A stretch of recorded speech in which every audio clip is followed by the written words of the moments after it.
pangarap natin mangyari sa ating dalawa. Masakit, di ba? Pero ito yung ending.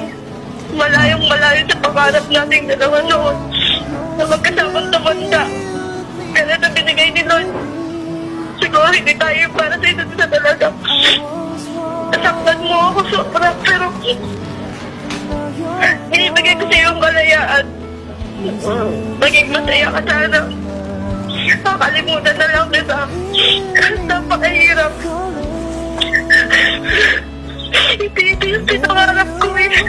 Hindi ito yung pinangako natin, di ba? Nung kinasal tayo, pero ito na yung nandito na. Sobrang mahal kita. Pinapalaya kita. Pero sana mag-file ka man ng annulment. Sana maintindihan mo ko. Kasi hindi ko pipirwahan yan. Gusto ko manatili. Gusto kong dali yung apelido mo. Kahit man lang dito.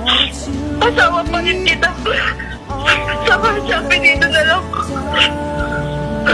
Kasi maintindihan mo naman yun. Gusto kong dalhin yung apelido mo.